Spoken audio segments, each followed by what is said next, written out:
আসুন।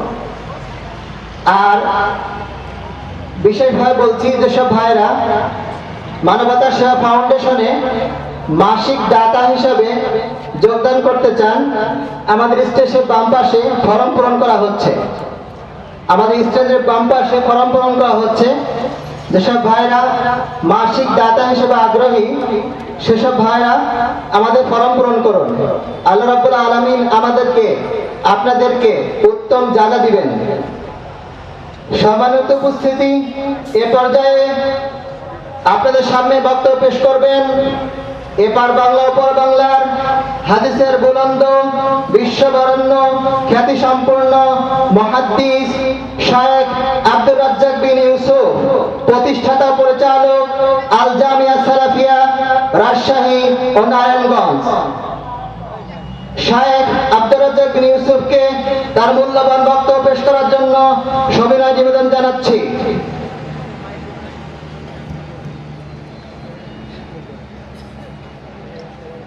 আসসালামু আলাইকুম ওয়া রাহমাতুল্লাহ। আলহামদুলিল্লাহি ওয়াহদা ওয়াসসালাতু ওয়াসসালামু আলা মান লা নাবিয়্যা বা'দা। আম্মা বা'দ, ফাআউযু বিল্লাহি মিনাশ শাইতানির রাজীম। হাফিযু আলাস সালাওয়াত ওয়াস-সালাতিল উসতা। আন আনাস রাদিয়াল্লাহু তাআলা আনহু قال قال رسول الله صلى الله عليه وسلم أول ما يحاسب به العبد يوم القيامة الصلاة فإن صلحت صلح له سائر عمله وإن فسدت فسد سائر عمله। رواه أبو داود بسند صحيح। عن أبي هريرة رضي الله تعالى عنه قال قال رسول الله صلى الله عليه وسلم الصلاة ثلاثة أثلاث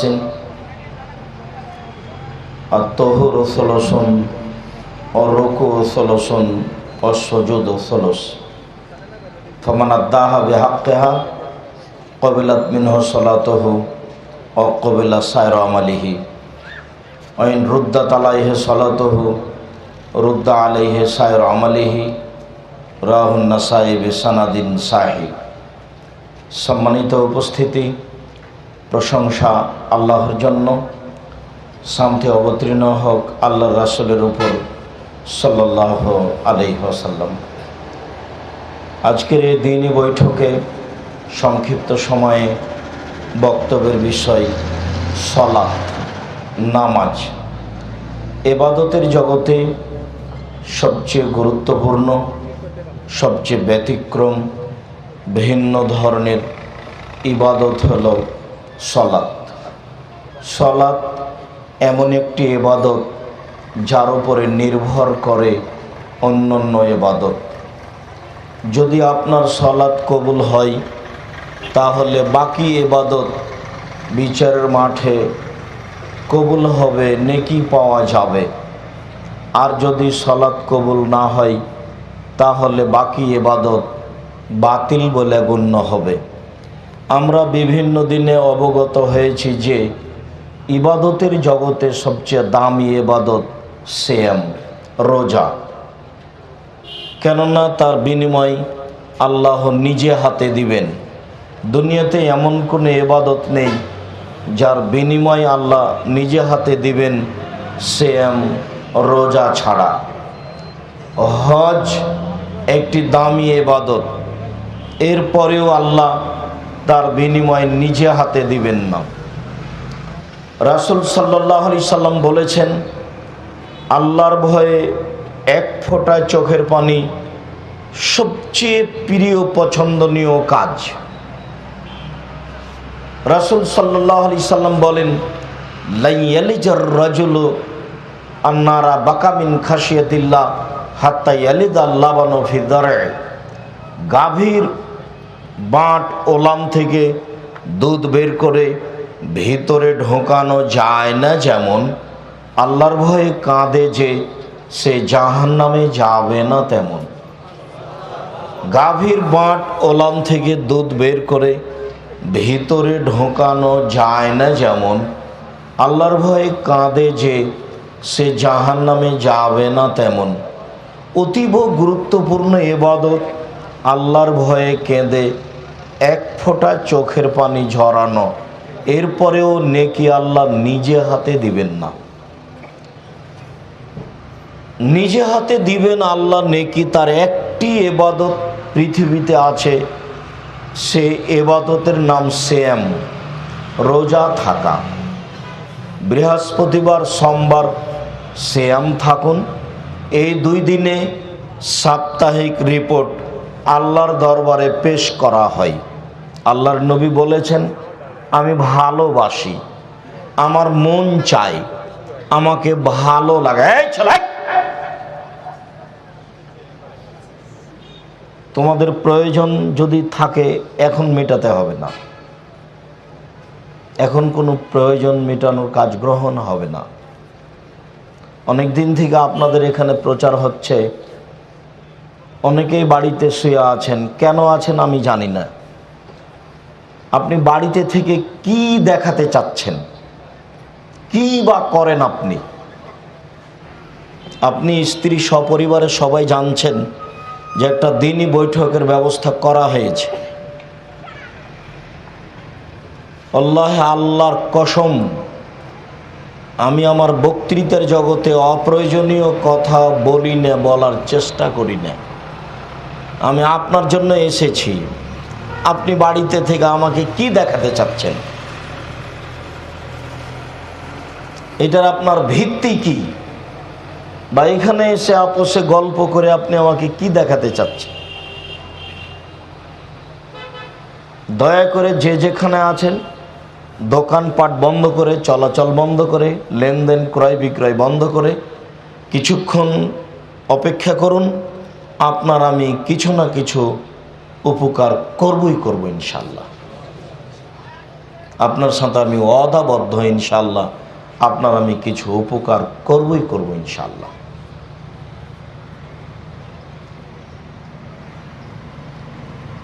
আমাদের নবী মোহাম্মদ সাল্লাল্লাহু আলাইহি সাল্লাম বৃহস্পতিবার সোমবার সিয়াম থাকা ভালোবাসতেন। তিনি বলেছেন, আমার মন চায়, আমাকে ভালো লাগে। আমার যখন রিপোর্ট পেশ করা হবে পাপ নেকির, তখন আল্লাহ দেখুক যে আমি সিয়াম আছি, আমার রিপোর্টের সময় দেখুক। তো যেহেতু বৃহস্পতিবার সোমবার রিপোর্ট পেশ করা হয়, সেই জন্য আমি বৃহস্পতিবার সোমবার সিয়াম থাকি। আর বাৎসরিক রিপোর্ট পেশ করা হয় শাবান মাসে।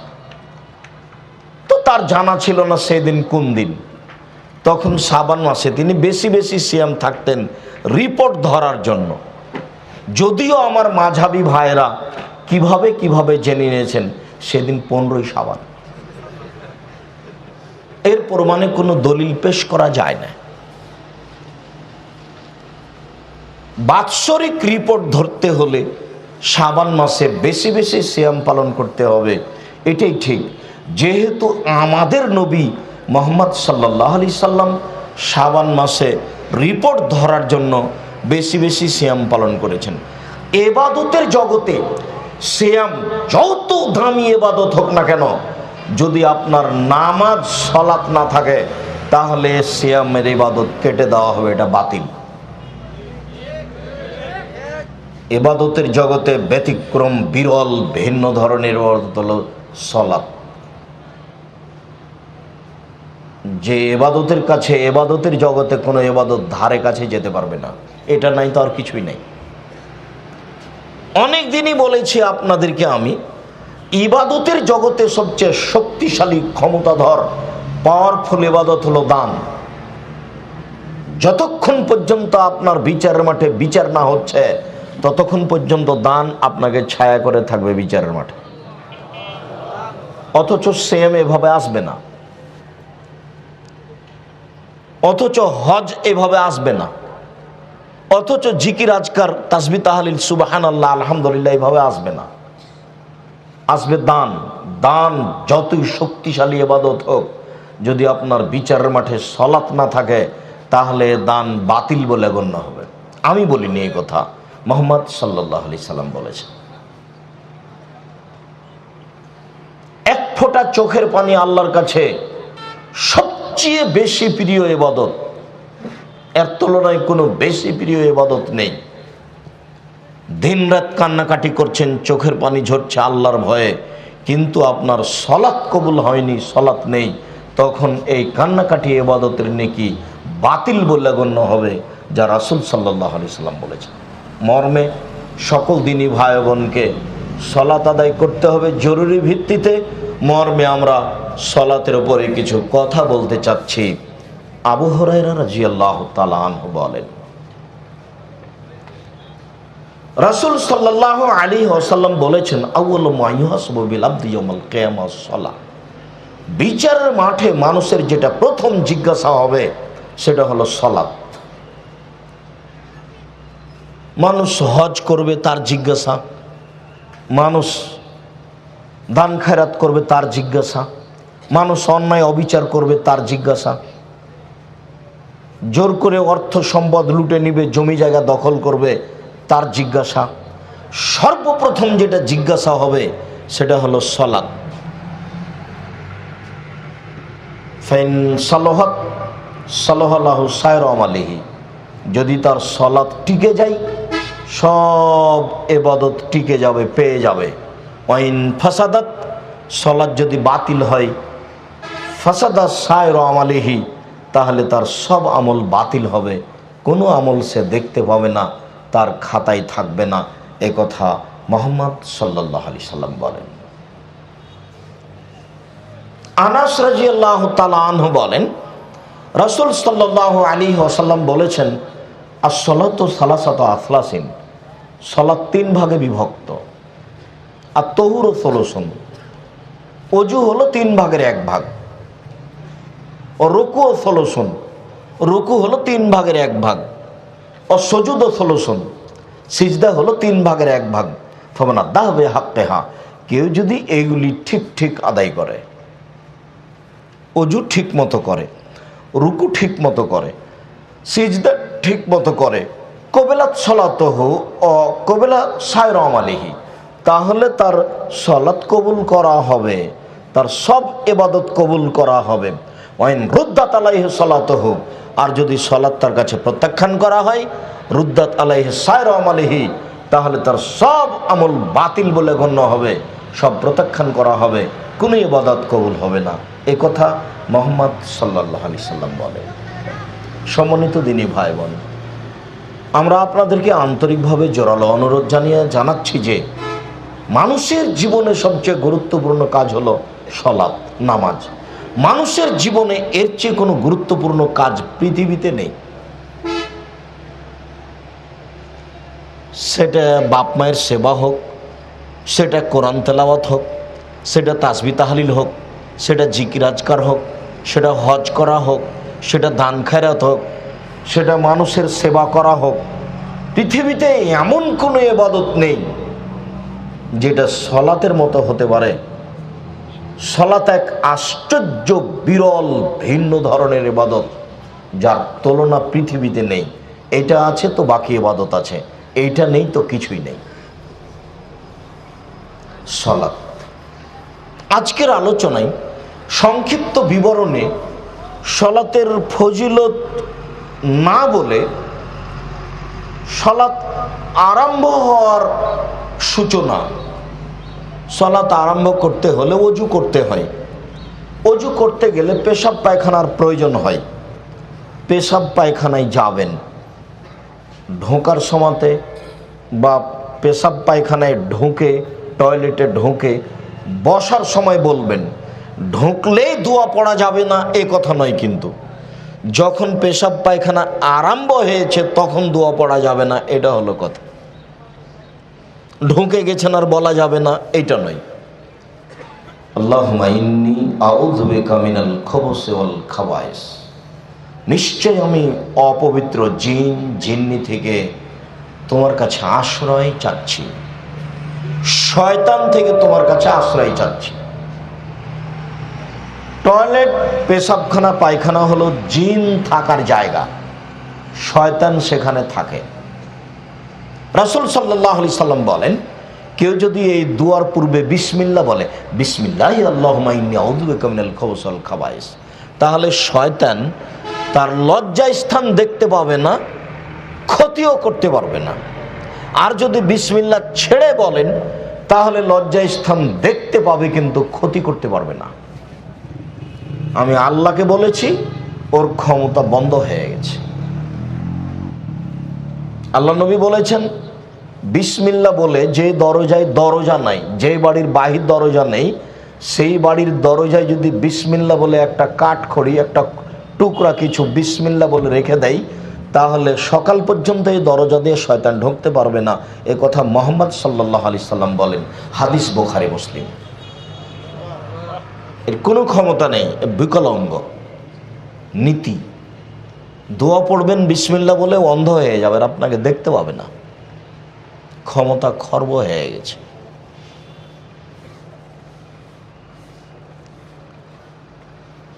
পেশাব পায়খানা থেকে বের হয়ে আসছেন,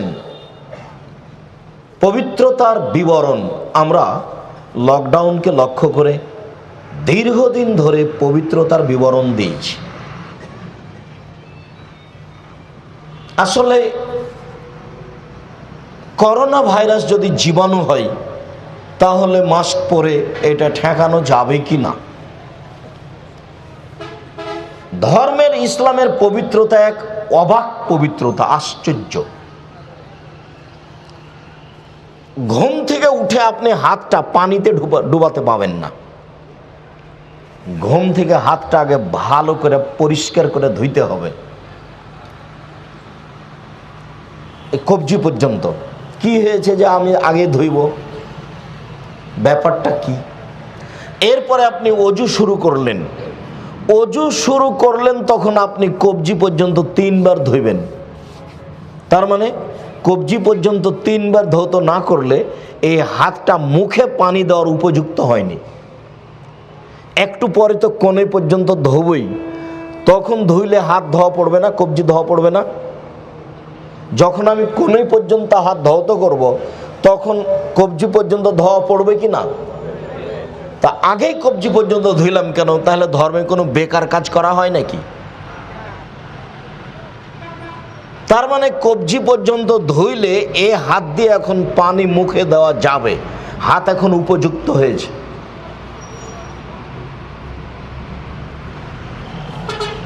করোনা ভাইরাস থেকে বাঁচার জন্য মাস্ক পরলেতে একটা থেকে হিতে বিপরীত হবে, সেরেক হয়ে যাবে। এ রক্ষা করতে পারে? রাসূল সাল্লাল্লাহু আলাইহি সাল্লাম একদিন বলছেন,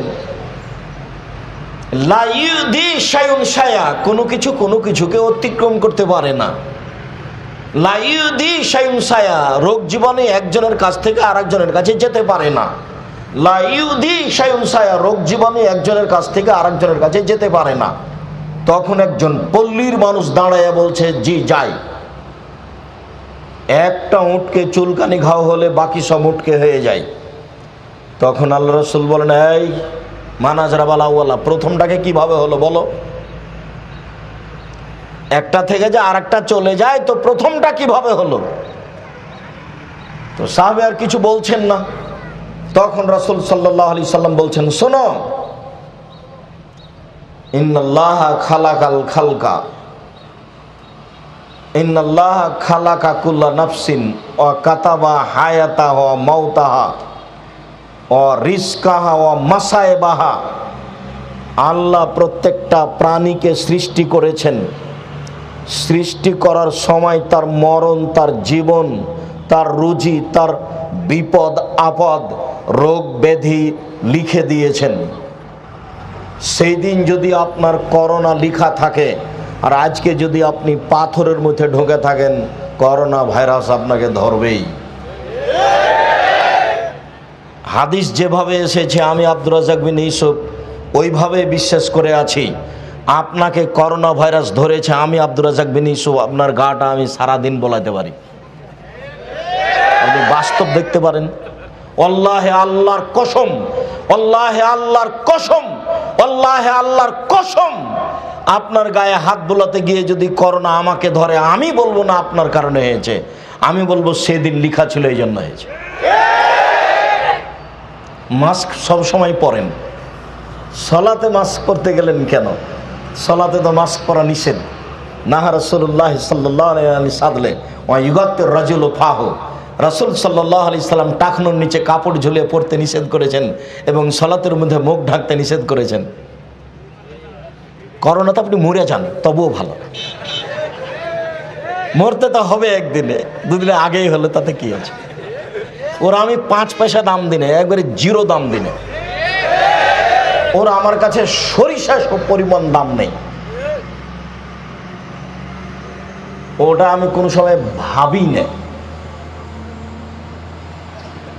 সবাই যদি চতুর্দিক যদি খালি করোনায় ঘেরা থাকে, তা আমার অন্তরে একটু দ্বিধা হবে না যে কে জানি লাগতেও পারে? এরকম আমার অন্তরে দ্বিধা হবে না। আমি এই নীতি থেকে এত উপরে এবং এর উপরে আমার এত ঘৃণা। ফাঁকা হয়ে সালাত আদায় করার তো কোনো প্রশ্নই আসে না।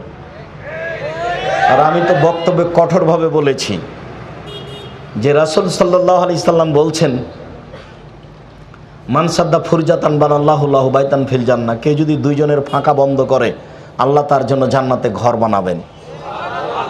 আমি দেখি না শরীয়তে প্রাচীরের মতো হয়ে কাতারে সলাতে দাঁড়াতে হবে, এই বিষয়টি রাসূল যত কঠোরভাবে দেখেছেন শরীয়তের আর কোনো বিষয়ে তো কঠোরভাবে দেখেননি। 23 বছর জীবনে এমন কোনো দিন এক ওয়াক্ত পার হয়নি যেই ওয়াক্তে মুখামুখি না হয়ে কাতার সোজা করুন, প্রাচীরের মতো হয়ে দাঁড়ান, ফাঁকা বন্ধ করুন, ওই যে দেখছি শয়তান ঢুকছে ছাগলের বাচ্চার মতো হয়ে, ফাঁকা বন্ধ করুন, এরকম না বলে তিনি কোনোদিন সালাত শুরু করেছেন এরকম ঘটেনি। অথচ বলা লাগে না, রাসূলকে দেখলেই সাহাবীগণ করেন। দেখবেন, এই ছেলে কারো গায়ে হাত দিয়ে আছো নাকি, রেডি হও। দেখবে তুমি সাহাবীগণের অনুসরণ। 23 বছর যাবৎ কথায় কথায় বলতে হবে, কথায় কথায় বলেছেন মানে এর গুরুত্ব দেখিয়েছেন। দেখবে তুমি রাসূল সাহাবীগণের অনুসরণ। এদিকে দেখো, আল্লাহর নবী জুতা পায়ে দিয়ে সালাত আরম্ভ করেছে, তখন জুতাতে ময়লা ছিল, জিবরাইল এসে বলছেন জুতা খুলেন, আল্লাহ রাসূল সালাতের মধ্যে জুতা খুলে দিয়েছে, তো সাহাবীগণও খুলে দিয়েছে। এখন সালাতের পরে আল্লাহ রাসূল দেখছেন সবাই জুতা খুলে দিয়েছে, আল্লাহ রাসূল বলছেন কি ব্যাপার তোমরা জুতা খুলেছো কেন? তো সাহাবীগণ বলছেন আপনাকে দেখলাম এই জন্য। আরে আরে আমার ব্যাপারটা হলো জিবরাইল আমাকে এসে বললেন যে আপনার জুতাতে ময়লা, সেই জন্য আমি খুলে দিয়েছি, তো তোমাদের জুতাতে ময়লা এটা কে বললো? বলেন তো আমি এ বলে কি দেখাতে চেয়েছি আপনাদেরকে? আনুগত্য, অনুসরণ। অনুসরণ বলা লাগেনি। তার মানে 23 বছর জীবনে কোনো একদিন কোনো এক ওয়াক্ত না বলে তিনি সালাত শুরু করেননি। তার মানে এটা কত গুরুত্ব। এখানে মরে যাওয়া ভালো, ফাঁকা করা তো বহু দূরের কথা, অসম্ভব হতে পারে না। মুহাম্মদ সাল্লাল্লাহু আলাইহি সাল্লামকে আবার পৃথিবীতে আসতে হবে এবং ঘোষণা দিতে হবে, আমি মুহাম্মদ সাল্লাল্লাহু আলাইহি সাল্লাম পৃথিবী জাতির সামনে ঘোষণা দিয়ে যাচ্ছি যে মানুষ 3 ফুট দৌড়ে দৌড়ে দাঁড়াতে পারে সালাতে, যেহেতু কিয়ামত পর্যন্ত আর কোনোদিন আসবেন না, কাজে এই সিদ্ধান্ত আর কোনোদিন পরিবর্তন হবে না। এবং কাবা ঘর কেন, সারা পৃথিবীর মানুষ যদি ফাঁকা হয়ে মরা পর্যন্ত দাঁড়ায় কিয়ামত পর্যন্ত, তবে এর বৈধতা আসবে না। বৈধতা নিয়ে আসতে হলে আবার কাকে আসতে হবে দুনিয়ায়? মুহাম্মদ সাল্লাল্লাহু আলাইহি সাল্লাম। যেহেতু তিনি কিয়ামত পর্যন্ত আর কোনোদিন আসবেন না, কাজের বৈধতা কোনোদিন আর হবে না। সমস্যা কিসের সমস্যা? আল্লাহ নবী বলছেন যে সকালে মুমিন বিকালে কাফের হবে। সেইটা হয়েছে এখন। ইংরেজদের যুগে হাজারো আলেম ওলামা দেশবাসী ধ্বংস হয়ে গেল, তারা শরীয়ত পরিবর্তন করলো না, বুকে হাত বাঁধবে, বলছে ফাঁসি হবে, বুকে হাত বাঁধবো, জোরে আমিন বলবো, ফাঁসি হবে। এটাই শরীয়ত মনে করে এভাবে থেকে গেছে, দুনিয়া থেকে চলে গেছে, ফাঁসি হয়ে গেছে, পিছনে হটেনি। কে কি বলল, সুন্দর করে শরীয়তকে উপেক্ষা করে সালাত আদায় করছে। বলছিলাম আপনি শরীয়তের পবিত্রতা দেখলে অবাক হয়ে যাবেন। আমি সেই কথার আজকে বিস্তারিত আলোচনা করছি না, আপনারা এমনিতে দেখতে পারেন অনলাইন আল ইতেশাম টিভি। একবারে করোনা বা লকডাউন থেকে শুরু করে দীর্ঘদিন যাবৎ এই বিষয়ে আমাদের আলোচনা চলেছে। এখনও তারই জের ধরে সলাতের উপরে আলোচনা চলছে। আপনারা জুমার দিনে উপস্থিত হবেন জামিয়া সালাট ডাঙ্গিপাড়া বায়তুল হাম জামে মসজিদে। আপনাদের সামনে বিষয়ে বিস্তারিত বিবরণ নীতিগতভাবে দেওয়া হবে ইনশাআল্লাহ। বলছিলাম অজু, রাসূল সাল্লাল্লাহু আলাইহি সাল্লাম বলেন, আলা আদুল্লুকুম মায়ামহুল্লাহু বিহিল খাতায়া ওয়া ইয়ারফু বিহিদ দারাজাত। শোনো শোনো শোনো শোনো, আমি তোমাদের একটা আমলের কথা বলে দেব যাতে তোমাদের পাপ মিটে যাবে, মান বেড়ে যাবে। শোনো শোনো শোনো শোনো শোনো, আমি কি তোমাদের একটা আমলের কথা বলে দেব? বলে দিব নাকি? যাতে পাপ মিটে যাবে, মান বেড়ে যাবে। কালুবালা, হ্যাঁ বলবেন না কেন, বলেন সেইটা কি? যাতে মান বেড়ে যাবে, পাপ মিটে যাবে। তখন আল্লাহ রসুল বলছেন, শোনো শোনো শোনো, এটা হলো ইসবাগুল উযু আলাল মাকারিহি। কষ্টের সময়, শীতের দিনে ভালো করে অজু করলে মান বেড়ে যাবে, পাপ মিটে যাবে। কাসরাতুল খতা ইলাল মাসাজিদ, বেশি বেশি পায়ে হেঁটে মসজিদে যেতে হবে। মসজিদ থেকে যদি বাড়ি দূরে হয়, পায়ে হেঁটে মসজিদে গেলে পাপ মিটে যাবে, মান বেড়ে যাবে। 3, ইন্তেজারুস সালাহ বাদাস সালাহ, এক সালাতের পরে আর এক সালাতের অপেক্ষা করতে হবে। জোহর পড়েছি কখন আসর হবে, জোহর পড়েছি কখন আসর হবে, এক সালাতের পরে আর এক সালাতের অপেক্ষা করলে মান বেড়ে যাবে, পাপ মিটে যাবে। মনে থাকবে না মনে হয়? আরেকটা কথা বলে আমরা এখান থেকে আগাবো। আব্দুল্লাহ ইবনে আব্বাস রাদিয়াল্লাহু তাআলা আনহু বলেন, রাসূল সাল্লাল্লাহু আলাইহি ওয়াসাল্লাম বলছেন যে একদা আমাকে আল্লাহ তাআলা বলছেন, মুহাম্মদ হাল তাদরি ফিমা ইয়াখতাসিমুল মালাউল আলা। আচ্ছা মুহাম্মদ, আপনি বলতে পারেন উপরে কি নিয়ে হইচই হচ্ছে? আচ্ছা মুহাম্মদ, আপনি বলতে পারেন উপরে কি নিয়ে হইচই হচ্ছে? বলা না, জি হ্যাঁ আমি বলতে পারি। আল্লাহ, আমি বলতে পারি উপরে কি নিয়ে হইচই হচ্ছে। আল কাফারাত, মানুষের পাপ মিটে যাবে কি করলে এই নিয়ে হইচই হচ্ছে। ফেরেশতাগণ বলছেন যে এই করলে পাপ মিটে যাবে। ফেরেশতাগণ বলা বলি করছেন যে এই করলে পাপ মিটে যাবে। এই নিয়ে ফেরেশতাগণ বলা বলি করছেন। আল কাফারাত, পাপ মিটে যাবে এই কাজ করলে। 1, আল মাকসু ফিল মাসাজিদ বাদা সালাওয়াত, সলাতের পরে মসজিদে বসে বসে তাসবিহ তাহলিল জিকির আজকার করলে পাপ মিটে যাবে, মান বেড়ে যাবে। সলাতের পরে মসজিদে বসে বসে জিকির আজকার করলে পাপ মিটে যাবে, এই নিয়ে হইচই হচ্ছে। আপনার স্বভাবের কথাটা বলি। আপনার স্বভাব হলো যে একদিন একেবারে কোনো রকম করে জুমার দিনে যান, আর যেমন সালাম তেমনি দাঁড়িয়ে গেছে। নীতি পরিবর্তন করেন, কাউকে বলা লাগবে না। নীতি পরিবর্তন করেন, জজ কোর্টও নয়, হাইকোর্টও নেই। অর্থ সম্পদকে লুটে নিচ্ছে না, জুতা নিয়ে কেউ পালিয়ে যায়নি, যাবে কি আছে। আপনি সালাম ফিরার সাথে সাথে দাঁড়িয়ে গেলেন কেন? 1, সলাতের পরে মসজিদে বসে জিকির করলে পাপ মিটে যাবে। 2, অল মাসি আলাল আকদামিলাল জামাত, পায়ে হেঁটে মসজিদে গেলে পাপ মিটে যাবে। 3, ইসবাগুল উযু আলাল মাকারিহি, কষ্টের সময় শীতের দিনে ভালো করে ওযু করলে পাপ মিটে যাবে, মান বেড়ে যাবে। কথা কিন্তু আমার এইটা, ভালো করে ওযু করলে পাপ মিটে যাবে, মান বেড়ে যাবে।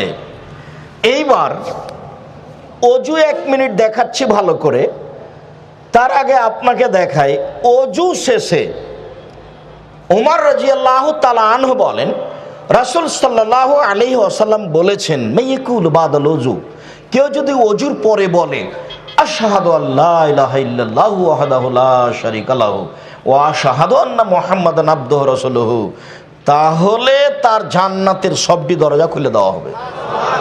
ফালাদ ইয়াদখুলু মিনাই বাবিন মিনাল আবওয়াব, সে তখন জান্নাতের যে কোনো দরজা দিয়ে ঢুকতে পারে। বুখারী মুসলিম। জান্নাতের যে কোনো দরজায় ঢুকতে পারে, বুখারী মুসলিম। আপনি ওযুর পরে যদি বলেন আশহাদু আল্লা ইলাহা ইল্লাল্লাহু ওয়াহদাহু লা শারীকা লাহু ওয়া আশহাদু আন্না মুহাম্মাদান আবদুহু ওয়া রাসূলুহু, আমি সাক্ষ্য দিচ্ছি আল্লাহ ছাড়া কোনো মাবুদ নাই, আমি সাক্ষ্য দিচ্ছি মুহাম্মদ আল্লাহর রাসূল, তার কোনো শরীক নাই আল্লাহর, এই দোয়া যদি আপনি পড়েন ওযুর পরে, তাহলে জান্নাতের 8টি দরজা খুলে দেওয়া হবে, যেটা দিয়ে আপনার ইচ্ছা প্রবেশ করবেন। আব্দুর রাজ্জাক সাহেব, আমরা যে মুখস্থ করেছিলাম আল্লাহুম্মা জাল্লি মিনাত তাওবিন ওয়া জাল্লি মিনাল মুতাতাহিরিন, আল্লাহ তুমি আমাদেরকে তওবাকারীদের অন্তর্ভুক্ত করো, তুমি আমাদের পবিত্রদের অন্তর্ভুক্ত করো। হ্যাঁ, এটা বলতে পারেন, হাদিস ঠিক আছে, তবে নেকি কি হবে তা রাসূল সাল্লাল্লাহু আলাইহি ওয়াসাল্লাম বলেননি। নেকি হবে, তবে কি হবে এমনটা বলেননি। আর যদি এই কালেমা পড়েন তাহলে সব দরজা খুলে গেছে। সুন্দর ওযু, 1 মিনিট পেশাব পায়খানা থেকে ফিরে এসে সুন্দর করে ওযু করবেন।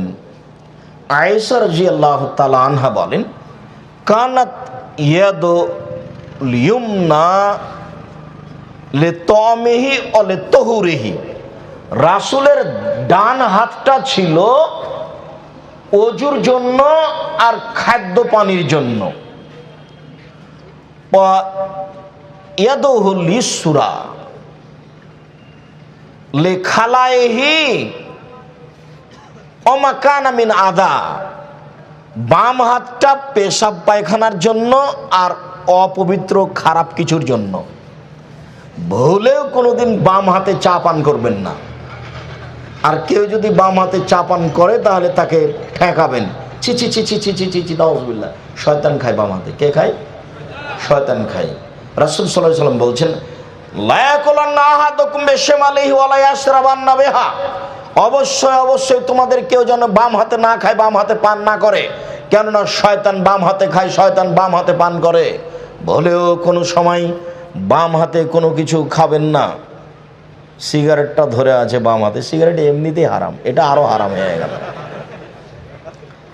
বাম হাতে গিলাস ধরবেন না। বক্তব্য শুনে মুনাফিকি করার চেষ্টা করিয়েন না। আমি ব্যক্তিগত কোনো কথা বলিনি, আপনার কিছু উপকার করতে চাই, আপনিও মানুষ, আজ হোক আর কাল হোক একদিন চলে যেতে হবে, এই কথাই ঠিক, আগে হোক আর পরে হোক। দীর্ঘদিন ধরে দেখে আসছিলাম সিয়াম মাস্টারকে, এই নদাপাড়া মাদ্রাসার সাথে জড়িত ছিলেন। হাফিজউদ্দিনকে দেখলাম, তারা আজকে এ দুনিয়া থেকে চলে গেছেন। তারা অনেক বড় সমাজসেবক ছিলেন। আল্লাহ তাদের জান্নাতবাসী করুক, তাদের কবরের শাস্তি মাফ করুক।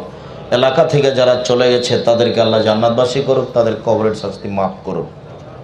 সম্মানিত দিনী ভাই বোন, যাওয়ার পালা আছে, আজ হোক আর কাল হোক। চট করে একটা কথা মনে পড়লো, 1 মিনিট, মনে কিছু নিয়েন না। কথা যদি আপনার গায়ের ওপরে লাগে তবু আপনি মনে কিছু নিয়েন না, লাগতেও পারে।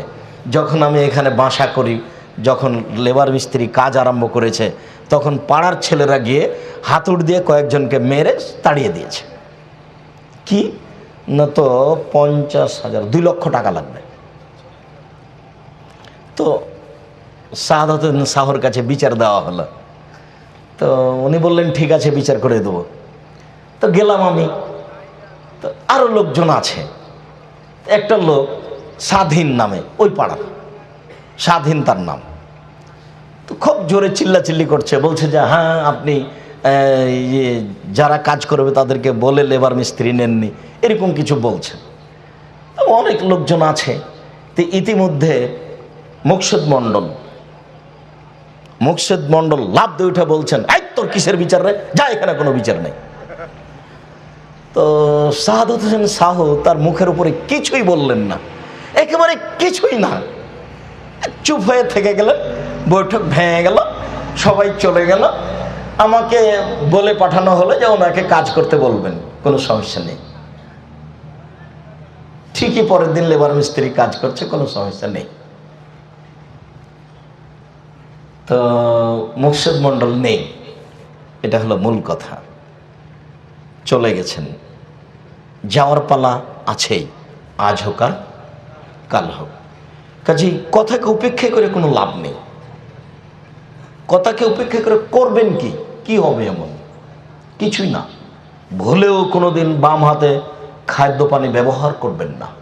কাউকে দেখলেই নিষেধ করবেন, ছি ছি ছি ছি, বাম হাতে শয়তান খায়।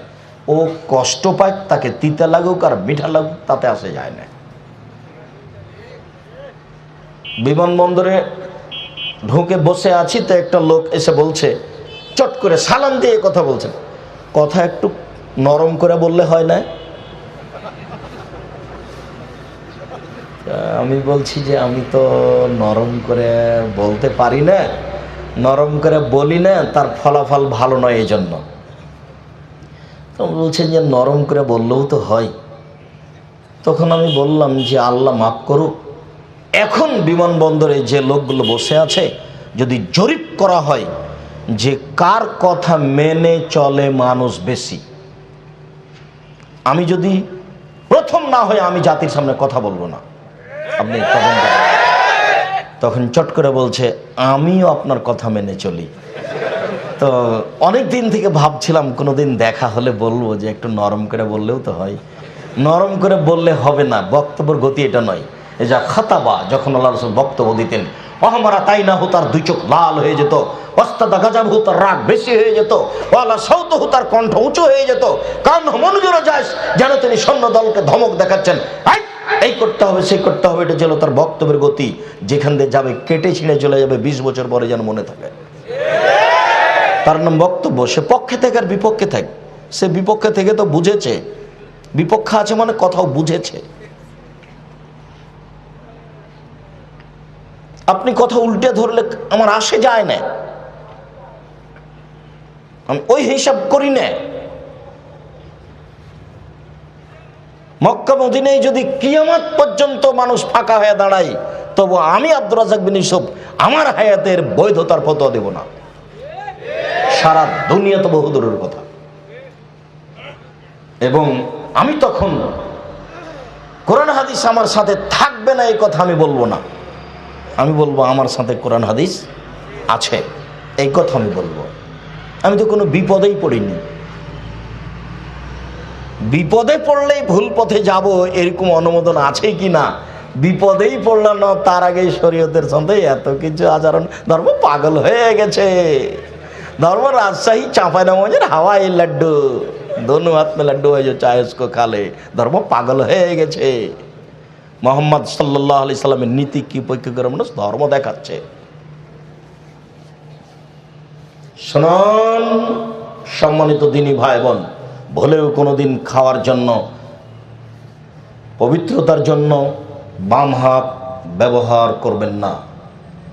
পেশাব পায়খানায় বাম হাত ব্যবহার করবেন, শয়তান বাম হাতে খায়। সুন্দর করে ওযু হয়েছে, দোয়া পড়েছি, এইবার সালাত।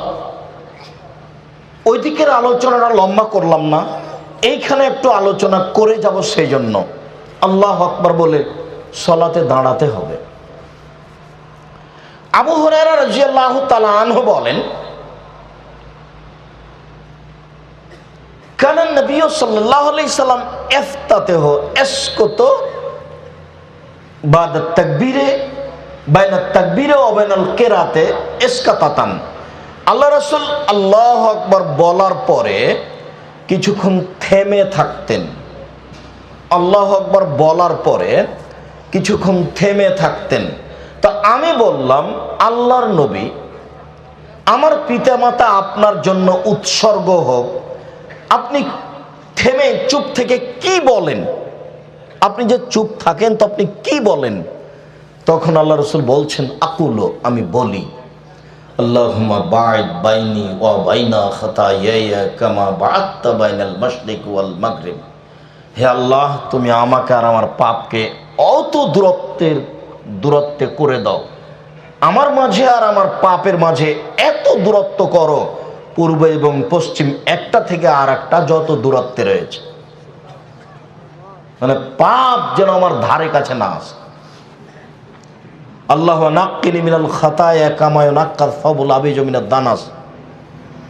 হে আল্লাহ, তুমি আমাকে আমার পাপকে ধুইয়ে দাও, ময়লা যেমনভাবে সাদা কাপড়কে ময়লা থেকে ধুয়ে পরিষ্কার করা হয়। আল্লাহ মাগসিল খাতা ইয়া বিল মাই ওয়া সালজাল বারাদ, হে আল্লাহ তুমি আমার পাপ ধুয়ে দাও ঠান্ডা পানি দিয়ে, তুষার দিয়ে, বরফ দিয়ে ধুয়ে পরিষ্কার করে দাও। এইটা একটা দোয়া পড়তে পারেন তাকবীরে তাহরিমার পরে। তাকবীরে তাহরিমার পূর্বে একটু কথা বলে রাখি, দাঁড়াবেন দুই পায়ের মাঝে ফাঁকা রাখবেন, শরীরের ভারসাম্য বজায় রাখতে যতটুকু ফাঁকা রাখা লাগে। দুই পা জমা রাখলে ভারসাম্য রাখা যাবে না। আর মহিলা বৈঠকে চাঁপাইনবাবগঞ্জে বলা হয়েছে যে দুই পায়ের গোড়ালি জমা করে রাখতে হবে, কেননা দুই পা ফাঁকা থাকলে লজ্জাস্থানের যোগাযোগ মাটির সাথে হতে পারে, মাটি অভিশাপ করবে। আবার বৈঠকে বলা হয়েছে বুবু তুমি যদি সালোয়ার কামিজ পরে থাকো ভালো কথা, আর যদি শাড়ি পরো তাহলে ল্যাঙ্গট পরতে হবে, অন্যথায় নামাজে দাঁড়ালে লজ্জাস্থানের যোগাযোগ মাটির সাথে হবে। বুবু মিথ্যা কথা বলেছেন, ধর্মের নামে একটা অহেতুক নোংরা কথা বলেছে। এত কাপড়ের ব্যবস্থা ছিল না, আর এখানে শরীকে নোংরা কথা কেন? ভুলেও নয়, কখনো নয়। আল্লাহ আকবার বলে সালাতে দাঁড়াবেন, অজু সুন্দর করে করে আসবেন। ওখানে আর একটা কথা রেখে চলে এসেছি, প্রত্যেকটা অঙ্গকে 3 বার করে ধর নাম সুন্দর অজু, 3 বার পানি দেওয়া নয়। কবজি পর্যন্ত একবার ধুইতে গিয়ে 10 বার পানি লাগুক। সম্পূর্ণ যখন ভিজে গেছে তখন একবার ধোয়া, ভিজা জায়গায় পানি দিয়ে ধর নাম দ্বিতীয়বার ধোয়া, ভিজা জায়গায় পানি দিয়ে ধর নাম তৃতীয়বার ধোয়া। এ হলো সুন্দর অজু। কথা বুঝাতে পারিনি? রাসূল সাল্লাল্লাহু আলাইহি সাল্লাম বলেছেন কেউ যদি সুন্দর করে অজু করে তারপরে 2 রাকাত সালাত আদায় করে, মনে মনে কথা না বলে, ওয়াজাবাত লাহুল জান্নাহ, সে জান্নাতে যাবেই। জরুরি, জান্নাত তার জন্য জরুরি। সুন্দর করে অজু করলেন, এ হলো সুন্দর অজু। আল্লাহু আকবার বলার পূর্বে কোনো দোয়া পড়বেন না, অজু করার পরে যে দোয়া পড়েছেন সেটাই। আল্লাহু আকবার বলার পূর্বে বিসমিল্লাহ বলবেন না। আল্লাহু আকবার এটা খুব পাওয়ারফুল শব্দ, খুব ক্ষমতাধর।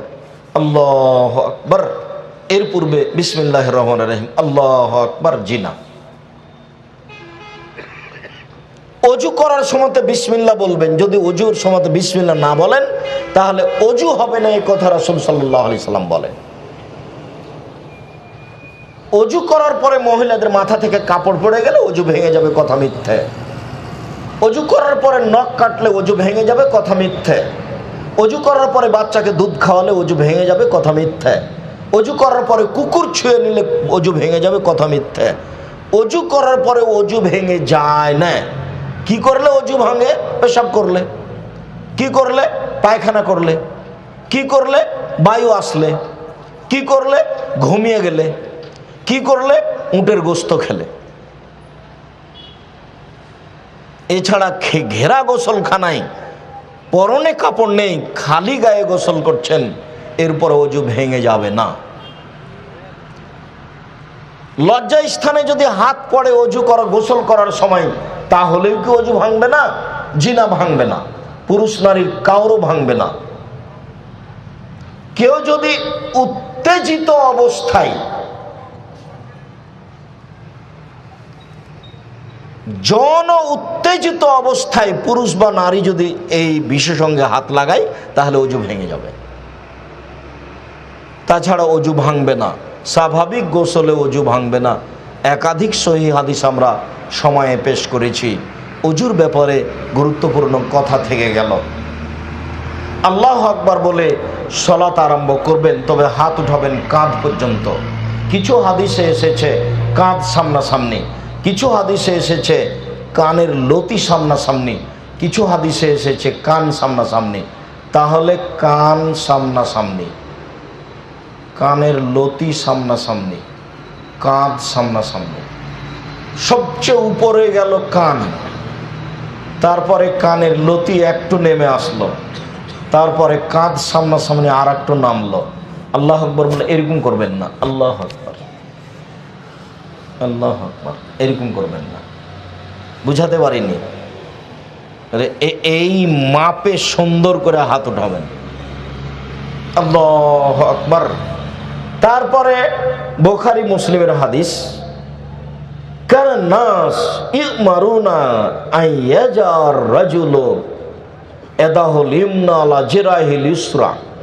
বলা হতো যে রাসূলের যুগে বলা হতো যে মানুষ ডান হাত বাম হাতের বাহুর উপরে রাখবে, ডান হাত বাম হাতের বাহুর উপরে রাখবে। এবার ধরেন নাভির নিচে যেতে পারবে না। তিনটি সহিহ হাদিস বুকের উপরে রাখা, কবজির উপরে কবজি। চারটি জয়ীফ হাদিস নাভির নিচে রাখা। নাভির নিচে রাখার কোনো হাদিস গ্রহণীয় নেই। বুকের উপরে রাখবেন, হাদিস সহিহ। তারপরে এই সানা পড়বেন, তারপরে আপনি বলবেন আউযু বিল্লাহি মিনাশ শাইতানির রাজিম, মারদুদ বিতাড়িত শয়তান থেকে পরিত্রাণ চাচ্ছি, বিসমিল্লাহির রহমানির রহিম, পরম দয়াতা দয়ালুর নামে আরম্ভ করছি। আউযুবিল্লাহ বিসমিল্লাহর এখানে জরুরি কথা যে যদি কোরআন মাজিদের আয়াত আরম্ভ করেন তাহলে আউযুবিল্লাহ, আর যদি আয়াত বলতে কোরআন মাজিদের প্রথমে হয়, শুরুতে হয়, তাহলে আগে আউযুবিল্লাহ তারপর বিসমিল্লাহ। আবার ভালো করে মনে করবেন, প্রথমে শুরু করলেন আউযুবিল্লাহ বিসমিল্লাহ বলে সূরা ফাতিহা, তো এখন আউযুবিল্লাহ বিসমিল্লাহ দুটাই বলতে হবে। এখন আর একটা সূরা শুরু করলেন সূরা ইখলাস, এখন বিসমিল্লাহ বলতে হবে। কিন্তু আরেকটা সূরার প্রথম থেকে শুরু না করে মধ্যে থেকে শুরু করলেন, তখন কি বিসমিল্লাহ বলবেন? জি না। সূরার মধ্যে শুরু করলে বিসমিল্লাহ বলা হবে না। মধ্যে শুরু করলে বাস সূরা ফাতিহা শেষ হয়ে গেল, ওখানে চলে যাবেন। আলহামদুলিল্লাহ রাব্বিল আলামিন, বিশ্বজগতের প্রতিপালকের প্রশংসা। আর রহমানির রাহিম, তিনি হচ্ছেন পরম দাতা দয়ালু। মালিক ইয়াউমিদ্দিন, তিনি হচ্ছেন বিচার দিনের মালিক। ইয়াকা না'বুদু, একমাত্র তোমার ইবাদত করি। ওয়া ইয়াকা নাস্তাঈন, একমাত্র তোমার নিকটে সাহায্য চাই। ইহদিনাস সিরাতাল মুস্তাকিম, তুমি আমাকে সোজা সঠিক পথ দেখাও।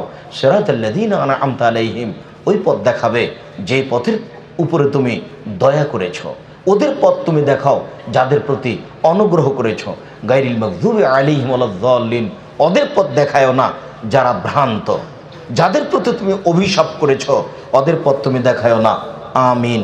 এই দীর্ঘ সময় ধরে তোমার দরবারে যে প্রার্থনা করলাম, এই প্রার্থনা তুমি কবুল করো। সম্মানিত দিনী ভাই বোন, আপনাদের সাথে এখানে এই সূরা ফাতিহার সূচনাতে আরেকটি কথা থেকে যাচ্ছে যে আপনাদের সামনে আমি একটা সানা পড়ে দেখালাম, একটা, আল্লাহুম্মা বাঈদ বাইনি ওয়া বাইনা খাতায়ায়া। তবে আয়েশা রাদিয়াল্লাহু তাআলা আনহা থেকে আরেকটা সানা আছে হাদিস সহিহ, সেটা হলো এই সুবহানাকা আল্লাহুম্মা ওয়া বিহামদিকা ওয়া তাবারাকা ইসমুকা ওয়া তাআলা জাদ্দুকা ওয়া লা ইলাহা গায়রুক। সুবহানাকা আল্লাহুম্মা রাব্বানা ওয়া বিহামদিকা, হে আল্লাহ তোমার প্রশংসা সহকারে তোমার পবিত্রতা বর্ণনা করছি। ওয়া তাবারাকা ইসমুকা, তোমার নাম মঙ্গলময় হোক। ওয়া তাআলা জাদ্দুকা, তোমার মর্যাদা উঁচু হোক। লা ইলাহা গায়রুকা, তুমি ছাড়া কোনো মাবুদ নেই। এইটি আপনি, এই দুরূদ দুইটি আপনি 5 ওয়াক্ত সালাতে, নফল সালাতে পড়তে পারেন। তবে যদি রাতে উঠে সালাত আরম্ভ করেন তখনকার সানা একটু ভিন্ন। মুখস্থ করতে না পারলেও তো চেষ্টা তো করতে হবে। তো ওখানে দুটা সানা বলে আবার এখানে ফিরে আসছি। এক, ঘুম থেকে উঠে কোরআন মাজিদের সূরা আল ইমরানের শেষ রুকুর 5 আয়াত পড়বেন। প্রথম 5 আয়াত, ইন্না ফি খালকিস সামাওয়াতি ওয়াল আরদ ওয়া ইখতিলাফিল লাইলি ওয়ান নাহার, এখান থেকে শুরু করে ইন্নাকা লা তুখলিফুল মিয়াদ 5 আয়াত। এরপরে আপনি বলবেন আশহাদু আল্লা ইলাহা ইল্লাল্লাহু ওয়াহদাহু লা শারীকা লাহু লাহুল মুলকু ওয়া লাহুল হামদু ওয়া হুয়া আলা কুল্লি শাইইন কাদির ওয়া সুবহানাল্লাহি ওয়া আলহামদুলিল্লাহি ওয়া লা ইলাহা ইল্লাল্লাহু আল্লাহু আকবার ওয়া লা হাওলা ওয়া লা কুওয়াতা ইল্লা বিল্লাহ রব্বিগফিরলি। লা ইলাহা ইল্লাল্লাহু ওয়াহদাহু লা শারীকা লাহু, আল্লাহ ছাড়া কোনো মাবুদ নাই, তার কোনো শরীক নাই। লাহুল মুলকু, রাজত্ব তার, ওয়া লাহুল হামদ, প্রশংসা তার। লা ইলাহা ইল্লাল্লাহু ওয়াহদাহু লা শারীকা লাহু লাহুল মুলকু ওয়া লাহুল হামদু ওয়া হুয়া আলা কুল্লি শাইইন কাদির, তিনি সর্বশক্তিমান। ওয়া সুবহানাল্লাহি ওয়া আলহামদুলিল্লাহ, আল্লাহর পবিত্রতা বর্ণনা করি। আলহামদুলিল্লাহ, প্রশংসা আল্লাহর। ওয়া লা ইলাহা ইল্লাল্লাহ, আল্লাহ ছাড়া কোনো মাবুদ নাই। আল্লাহু আকবার, তিনি মহান। লা হাওলা ওয়ালা কুওয়াতা ইল্লা বিল্লাহ, বাহ্যিকভাবে এবং আন্তরিকভাবে নড়াচড়া করার কোনো শক্তি নেই। এইটুকু যদি আপনি বলেন, তারপরে রাসূল সাল্লাল্লাহু আলাইহি ওয়াসাল্লাম বলছেন এই যা দাউস্তুজিবা, এখন যা বলবে সেটাই কবুল করা হবে, যা বলবে সেটাই কবুল করা হবে। ওয়াইন তাওয়াদ্দা, এখন যদি ওযু করে, অসাল্লা, যদি সালাত আদায় করে, কবিলাত সালাতুহু, তাহলে তার সালাত কবুল করা হবে। তাহলে ঘুম থেকে উঠে যদি এই দোয়া পড়েন, লা ইলাহা ইল্লাল্লাহু ওয়াহদাহু লা শারীকা লাহু লাহুল মুলকু ওয়া লাহুল হামদু ওয়া হুয়া আলা কুল্লি শাইইন কাদির ওয়া সুবহানাল্লাহি ওয়া আলহামদুলিল্লাহি ওয়া লা ইলাহা ইল্লাল্লাহু আল্লাহু আকবার ওয়া লা হাওলা ওয়া লা কুওয়াতা ইল্লা বিল্লাহ। আরেকটু কথা এখানে থেকে যাচ্ছে যে এই দোয়া পড়ে যা বলবেন সেটাই কবুল হবে। তার আরেকটু শর্ত হচ্ছে ওযু করে শুইতে হবে। বুঝাতে পারিনি কথা? ওযু করে শুইতে হবে। শোয়ার ব্যাপারে কেবলার দিকে পা করা যাবে না, এটা কিন্তু বিধান নয়, বরং কেবলার দিকেই পা করে শোন, এটাই ভালো। কেন কেন মানুষ মনে করলো যে কেবলার দিকে পা করা যাবে না, অথচ শোয়ার ব্যাপারে বিধান হলো ডান কাত বাম কাত, শুইবে ডান কাতে, এটা বিধান। কেবলা হলো পেশাব পায়খানার ব্যাপারে, পেশাব পায়খানা করতে পাবে না কেবলার দিকে মুখ করে, কিন্তু কেবলার দিকে পা করে শোয়া যাবে না এই কথা মিথ্যে। অতএব এটা উল্টাভাবে ধরতে হবে, কেবলার দিকে পা করে শোন। তাহলে বাড়ির সবাই জেনে নেক যে না, কেবলার দিকে পা করাতে কোনো সমস্যা নেই। ডান কাতে শুইবেন, গালের নিচে এইভাবে হাতটা রেখে আল্লাহুম্মা বিসমিকা কামতু ওয়াহিয়া, ঠিক আছে। এছাড়া আপনি এই দোয়া পড়তে পারেন, আল্লাহুম্মা আসলামতু নাফসি ইলাইকা ওয়াজ্জাহাতু ওয়াজহি ইলাইকা ওয়া ফাওয়াজতু আমরি ইলাইকা ওয়ালজাতু জাহরি ইলাইকা রাগবাতা রাহাবাতান ইলাইকা লা মালজা ওয়া লা মানজা মিনকা ইল্লা ইলাইকা আমানতু বিকিতাবিকা আল্লাযী আনসালতা ওয়া নাবিয়িকা আল্লাযী আরসালতা। বুখারী মুসলিম। রাসূল সাল্লাল্লাহু আলাইহি ওয়াসাল্লাম এই দোয়া পড়ে নিয়মিত ঘুমাতেন। ওযু করে এই দোয়া পড়ে ঘুমিয়ে যাবেন, তারপরে উঠে এই দোয়া পড়বেন। এখন যা প্রয়োজন সেটা বলতে পারেন এখন যে নদাপাড়ায় একটা জমির ব্যবস্থা করে দাও, বলতে পারেন যে একটা ভ্যানের ব্যবস্থা করে দাও, বলতে পারেন যে আমার ব্যবসায় এখন বরকত দাও। এছাড়া আপনি বলতে পারেন ঘুম থেকে উঠে, আল্লাহুম্মা লাকাল হামদু, হে আল্লাহ তোমার প্রশংসা, আনতা কাইয়ুমুস সামাওয়াতি ওয়াল আরদি ওয়া মান ফিহিন্না, তুমি আকাশ জমিন এবং এর মধ্যে যা কিছু আছে সবকিছুর প্রতিষ্ঠাতা।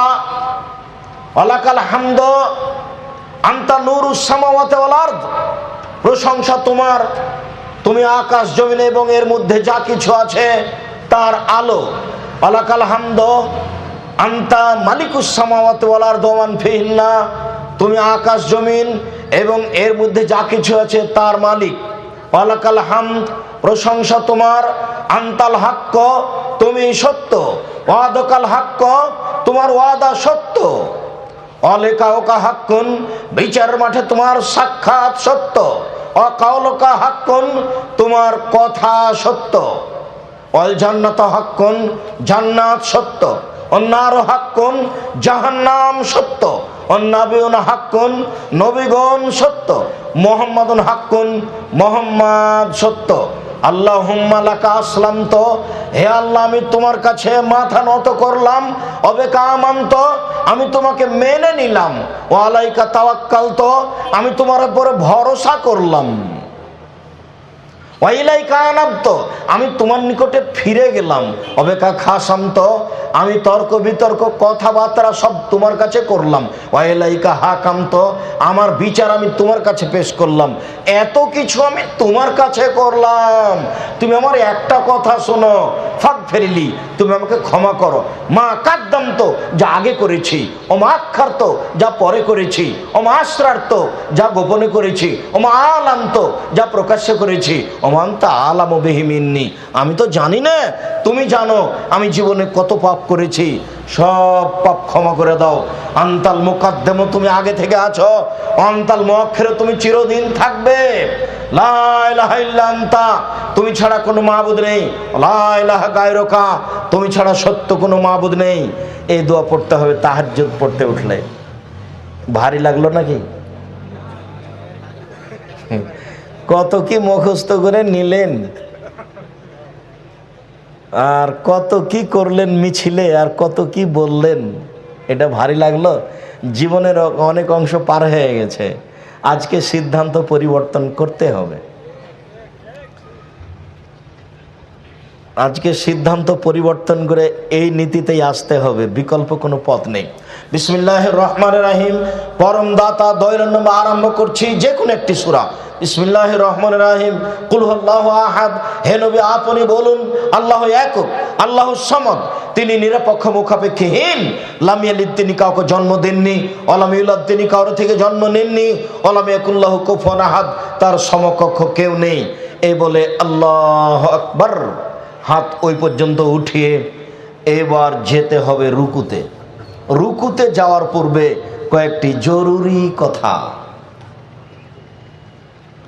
আয়েশা রাদিয়াল্লাহু তাআলা আনহা বলেন, রাসূল সাল্লাল্লাহু আলাইহি সাল্লাম যখন রুকুতে যেতেন তখন তার হাঁটুকে এভাবে চেপে ধরতেন আর হাত দুটিকে সোজা রাখতেন।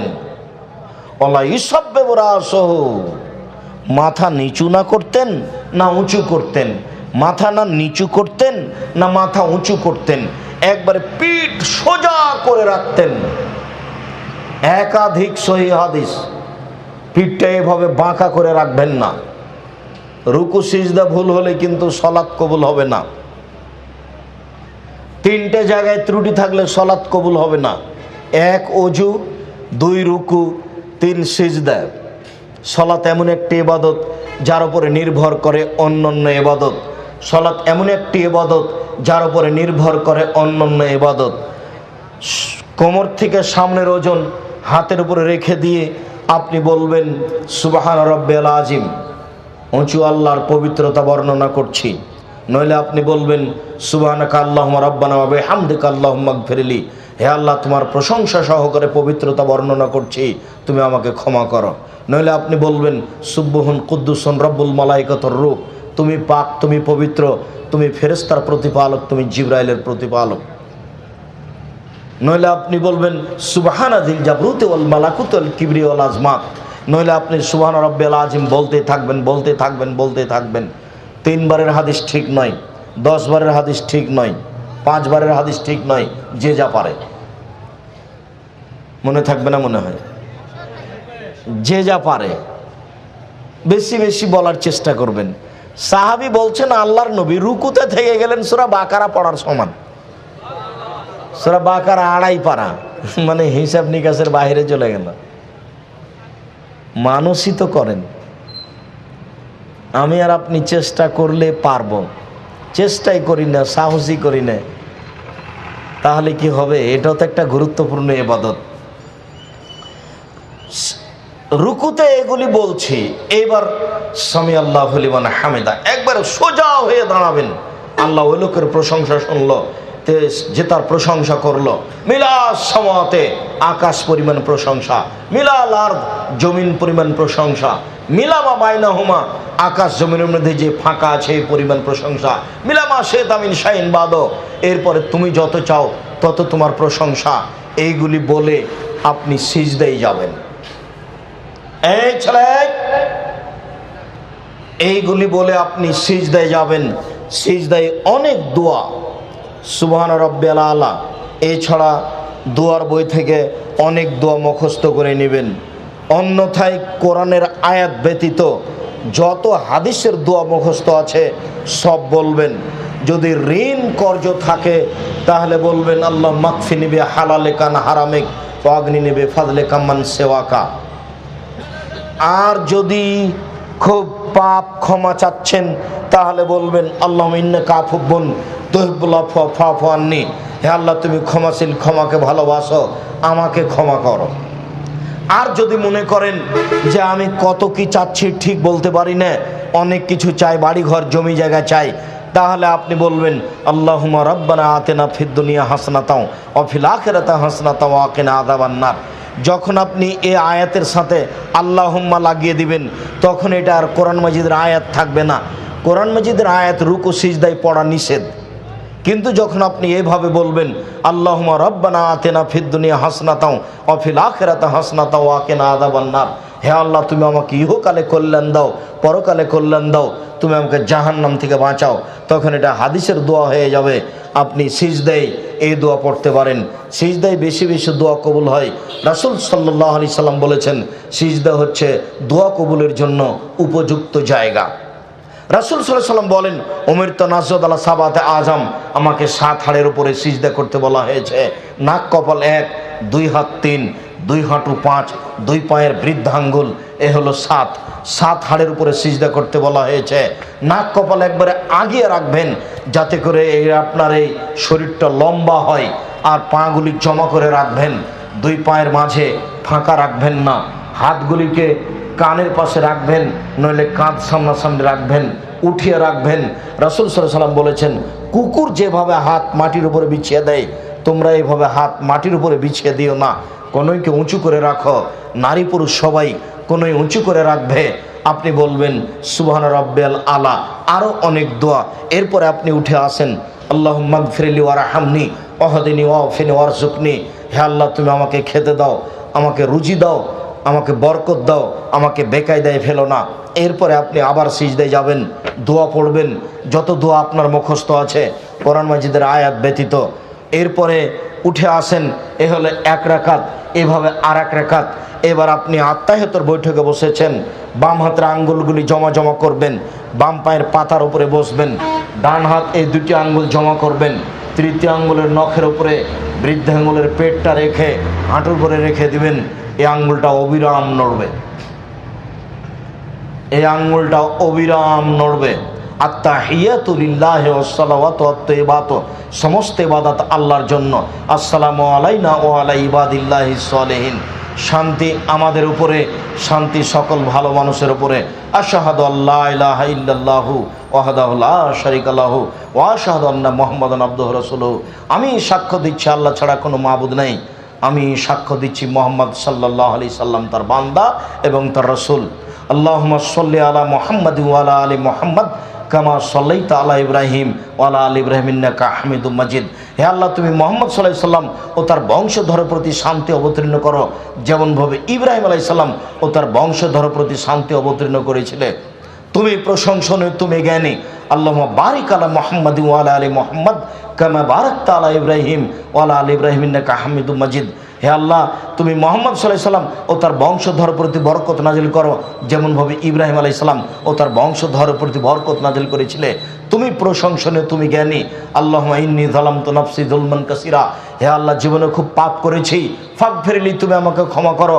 মাগফিরাতাম মিন ইনদিক, ক্ষমা একমাত্র তোমার পক্ষ থেকে হয়ে থাকে। ওয়ারহামনি, তুমি আমার উপর দয়া করো। ইন্নাকা আনতাল গাফুর রহিম, তুমি যে দয়াশীল, তুমি যে ক্ষমাশীল, তুমি যদি দয়া না করো, তুমি যদি ক্ষমা না করো, কে আমার প্রতি দয়া করবে, ক্ষমা করবে? আল্লাহুম্মা আউযু বিকা মিন আযাবি জাহান্নাম, হে আল্লাহ আমি তোমার কাছে জাহান্নাম থেকে বাঁচতে চাই।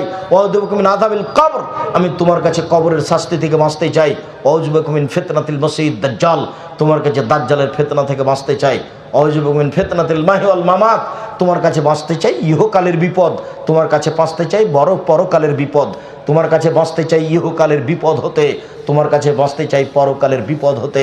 আল্লাহুম্মা আউযু বিকা মিনাল মা'সা ওয়াল মাগরাম, তোমার কাছে বাঁচতে চাই ঋণ কর্য হতে, তোমার কাছে বাঁচতে চাই বড় পাপ হতে। ভুলেও কোনোদিন ঋণ কর্জ নিয়ে ব্যাংক থেকে টাকা উঠিয়ে ব্যবসা করবেন না। ব্যাংকে চাকরি করেন সেই জন্য লোন নিয়ে বাড়ি করেছেন, মরলেই বোঝা যাবে কাজ উলট পালট হয়ে গেছে। আল্লাহ রসুল বললেন এ লোকের ঋণ আছে, জি, তা আমি গেলাম, তোমরাই জানাজা করো। যার ঋণ আছে তার জানাজা নেই। ভুলে কোনোদিন ঋণ নিয়ে জীবিকা নির্বাহ করার চেষ্টা করবেন না। আমি আপনাদের বহুদিন পরামর্শ দিয়েছি, এমনভাবে ব্যবসা শুরু করেন 200 টাকা হলেই হবে। 200 টাকার ব্যবসা দেশে আছে, তা আপনি কোটি টাকা দিয়ে ঋণ নিয়ে কাজ করতে যাবেন কেন? কথা চট করে এই কথাটাতে মনে পড়ে গেল, আব্দুল্লাহ যে কথা বললো যে রাজশাহীতে বোনকে জমি দেওয়া হয়, তো সেই লোক কি যেন ডক্টরেট করছে কি বিষয়ে, তো আমার কাছে আসলে সে কিছু জিজ্ঞাসা করছে। তো জিজ্ঞাসার এক পর্যায়ে আমাকে বলছে যে আপনার আব্বা তো মারা গেছেন। বলে জি। তো জমি জায়গা? বলে আমার আব্বাকে মাটি দেওয়ার পরে জমি জায়গা ভাগ করার পরে খেয়েছি রাতে। বলছে যে আমি এই কথাটা নোট করে নিলাম, এই কথাটা আপনার থেকে যাবে আমার বইয়ে, সেটা আপনার ব্যাপার। আমার আব্বাকে মাটি দিয়ে এসে আগে জমি জায়গা ভাগ করে খাওয়া দাওয়া করেছি। যদি যে জমি জায়গার ভাগ আমরা নিই না, আমি তো কিছু চিনি, আমার ছোট ভাই জমি চিনি না।